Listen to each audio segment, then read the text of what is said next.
Yo, what's up guys, welcome to a new video on my channel.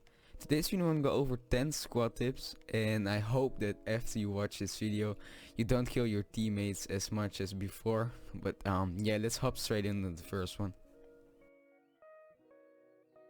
So let's start off with the first tip. You have to be a good solo player if you want to function well in a squad. Sometimes you have to do things on yourself when you're playing with a squad.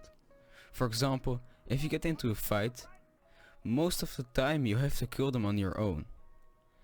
And the other squad members are just an extra pair of eyes so they can spot things, but a lot comes down to your own quality. Make sure that if you want to have a squad that can function good, every player has to be able to handle things on his own. On to tip number 2. The in-game communication. If you are playing with a squad, I can ensure that 90% of the time it goes wrong because of bad communication. To avoid team kills and chaotic situations, it is useful to do a few things. Make sure you don't say too much unnecessary things, because what this can do is prevent you from being able to hear when there is an opponent. Or because you're in a conversation, you don't focus on the game anymore and you lose sight of one of your teammates. This can cause you end up shooting your teammate or being shot by someone else that was just waiting in a corner because you were so much talking you couldn't hear him. Of course you can say and things and just talk, but if you wanna play like a serious game, you wanna like make some kills and good plays, I would really try to apply this. Tip number 3. Placement. As a squad and duo, it's very important to give everyone a position, because you're not constantly walking in front of each other's feet. Like, I got that so many times that there are the players coming in front of me. I'm like, dude, I'm walking here, you know. So give everyone a role and divide it like this: one guy in the front, one guy in the middle, or more, it depends how many guys you have in a squad, because place the guys that are less experienced in the middle, and also more experienced guy in the back so he can close. The guy in the back makes sure that you don't get shot from behind, so he's constantly sweeping behind you so there's no one sneaking up on you. The guys in the middle, those are the guys who watch right and left, and they're just extra players. The guy in front leads. I'm gonna say something about the leader in the next tip, but the guy in front is the leader, and he is peeking first, he is going in first, and he says where you're going to. I hope this will result in less chaotic games, and you're gonna make less team kills because everyone has their own position and there's not just some guy in your squad running in front of you while you're firing at the enemy. And also just tell the guy or guys if they go too far from their position, so you can stay in control. Tip number 4. Pick a leader. The leader decides where you go and how everything is played. He is often the first to die, but also the first to make the kills, because he is in front. Make sure that the leader is the most experienced player and can take the other players in tow. It's also important that you just listen to him, so not everyone talks and thinks, but it's decided by one person. This ensures that quick decisions can be made, and also feel free to say something like, I would rather go to the left or rather go to the right, but make sure that the leader is the guy who decides. Tip number 5. Use the fact that there are more of you. Often you will encounter solo players or duos, and sometimes also 3 players.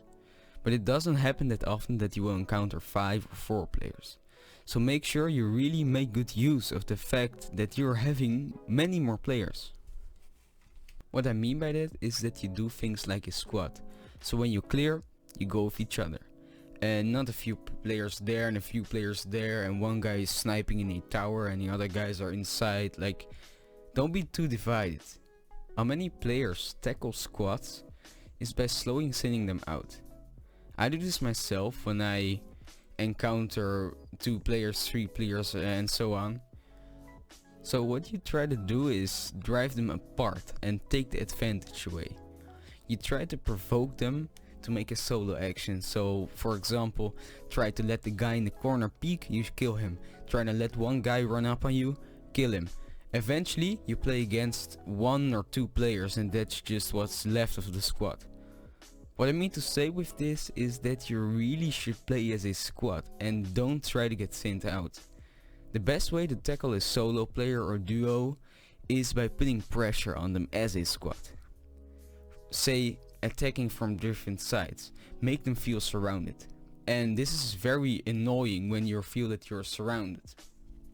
So here's one other thing, most of the 5-man or 4-man squads or even 3-man squads, they feel so invincible. And I'm sure you know the guy Warren, he streams and has a YouTube channel, he's really big, and most of the time he posts a 5-man wipe on Twitter. And it goes so fast, and those guys, they have the feeling that they are invincible as a 5-man squad, but they are not. You can really easily take them out. So make sure that you just play carefully and play slowly. On to tip number 6. How to make your squad more versatile. Because you have so many people in your squad, you have the ability to fight at all distances. What I mean is, you give each other a separate weapon. You can do it like this: someone with a sniper, an SMG and an AR. So the sniper can take the guys out at longer distance, while the SMG can go at close range. Of course you don't have to do this, this is optional, but it's very handy to organize your squad like this. But there's one other thing, and it's pretty obvious, but it's necessary to put everyone in the right position. So say, don't put the sniper in front, but I think you know where I'm going to. Tip number 7. This is also part of the communication, and it has to do with telling where you are. This is one of the biggest problems when playing as a squad. Often this also causes team kills. How many times has it happened to you that you're aiming at someone and then doubt whether you should shoot? How you can prevent this is by constantly passing on where you are. If someone asks like, dude, where are you? Try to tell him as accurate your position. I know this can sometimes be really difficult, but try to give him sort of a general idea where you are. So this can be really hard to give your teammate a idea where you are, but just give them as much information as possible. So say you're on the parking area on interchange and there's a guy in front of you and you're behind a red van. I mean, you know what to say: I'm behind the red van. And then he's scouting, he sees you. Okay, where was the enemy? The enemy was in front of you. You can say to the right of the van, behind the blue car. So now he has an idea where you are and where the enemy is. On to tip number 8. This is also something that can prevent confusion.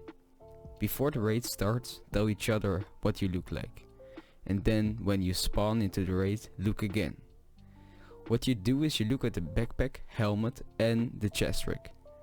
The backpack is very important, because if you look from someone from behind, you can immediately see if he's friendly or enemy. And the chest rig and helmets from in front, but in front is a little bit tricky. If you are not sure, I would shoot 100%. You can also tell your teammates that if they're not sure, just shoot. If everything goes well, you should know who is who. But if it wasn't communicated by him, you should just shoot. Because if you're gonna ask him and he is friendly, you know you're alive. But if he's enemy, he would have already killed you before you could even ask. So make sure that you just shoot if you're not sure.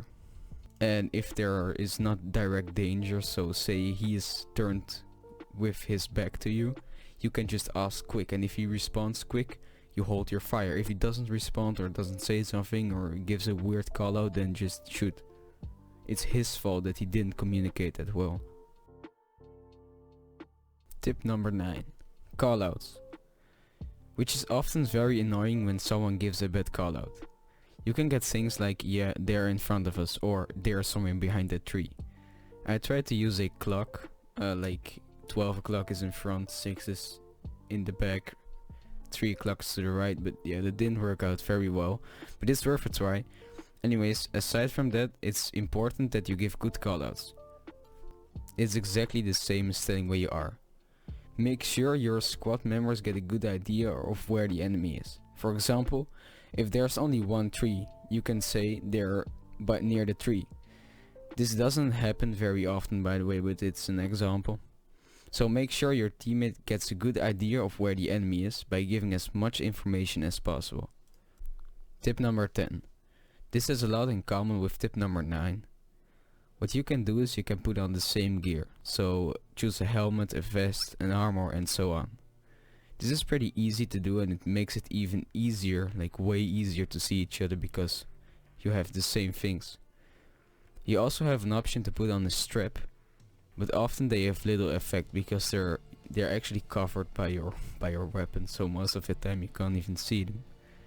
Or you can do other things to make it easier to recognize each other. Still, it's the best to just stay together and give good callouts. So thank you guys for watching. I hope that you don't make as much team kills as you guys did before, but like it if you liked it, dislike it if you did not like it, and I see you guys in the next one.